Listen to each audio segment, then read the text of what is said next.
ତେବେ ଦର୍ଶକ ବନ୍ଧୁ ଚାଲିଥିଲା ଅନୁଭବ ମହାନ୍ତି ଏବଂ ଜାଗୃତି ଶୁକ୍ଲାଙ୍କର ବିବାହ। ହଠାତ୍ ପୋଲିସ ନେଇ ପହଞ୍ଚିଲେ ବିବାହ ବେଦୀ ଉପରେ ଅଭିନେତ୍ରୀ ବର୍ଷା ପ୍ରିୟଦର୍ଶିନୀ। ଭାଙ୍ଗିଗଲା ଅନୁଭବ ମହାନ୍ତି ଏବଂ ଜାଗୃତି ଶୁକ୍ଲାଙ୍କର ବିବାହ। ଏମିତି କିଛି ଖବର ଆଜି ଆସିବା ପରେ ଆଜି ବର୍ଷା ପ୍ରିୟଦର୍ଶିନୀଙ୍କ ଫ୍ୟାନ୍ସ ମାନେ ବହୁତ ଖୁସି ଅଛନ୍ତି। କାହିଁକିନା ଅନୁଭବ ଏବଂ ଜାଗୃତିଙ୍କର ଆଜି ବିବାହ ହେବାର ଥିଲା। ଆଜି ହେଉଛି ମାର୍ଚ୍ଚ 11। ଏହି ଦିନରେ ଅନୁଭବ ଜାଗୃତିଙ୍କୁ ବିବାହ କରିବେ ବୋଲି ପୂର୍ବରୁ ସୂଚନା ଦେଇସାରିଥିଲେ। ଆଉ ଉଭୟଙ୍କର ନିର୍ବନ୍ଧ ମଧ୍ୟ ସରିଯାଇଥିଲା।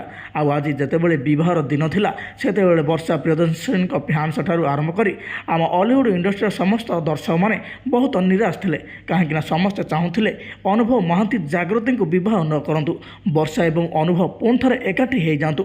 ଆଉ ଏହି ଖବରଟି ଆଜି ଯେତେବେଳେ ସମସ୍ତଙ୍କ ସାମ୍ନାକୁ ଆସିଲା ସମସ୍ତେ ବହୁତ ଖୁସି ହୋଇପଡ଼ିଛନ୍ତି। ହେଲେ ଆପଣମାନଙ୍କୁ ଆମେ କହି ରଖୁଛୁ ଆଜି ଅନୁଭବ ମହାନ୍ତି ଏବଂ ଜାଗୃତି ଶୁକ୍ଲାଙ୍କର ବିବାହ ଭାଙ୍ଗି ନାହିଁ। ଏବେ ବି ତାଙ୍କର ବିବାହ କାର୍ଯ୍ୟ ଚାଲିଛି। ଆଉ କିଛି ସମୟ ମଧ୍ୟରେ ଅନୁଭବ ମହାନ୍ତି ଜାଗୃତିଙ୍କ ମଥାରେ ସିନ୍ଦୁର ଦେବେ। ଆଉ ବର୍ଷା ପ୍ରିୟଦର୍ଶିନୀଙ୍କୁ ସବୁଦିନ ପାଇଁ ଅଲଗା କରି ଜାଗୃତିଙ୍କ ହାତ ଧରି ତାଙ୍କ ଘରକୁ ନେଇ ଆସିବେ। ବର୍ଷା ପ୍ରିୟଦର୍ଶିନୀ ଏବଂ ଅନୁଭବ ମହାନ୍ତିଙ୍କର ଡିଭୋର୍ସ ହୋଇସାରିଥିବା ବେଳେ ଅନୁଭବ ମହାନ୍ତି ତାଙ୍କର ନୂଆ ଜୀବନ ସାଥୀ ଜାଗୃତି ଶୁକ୍ଲାଙ୍କ ସହିତ ନୂଆ ଜୀବନ କାଟିବା ପାଇଁ ଯାଉଛନ୍ତି। ଆଉ ଆଜି ହେଉଛି ତାଙ୍କର ବାହାଘର।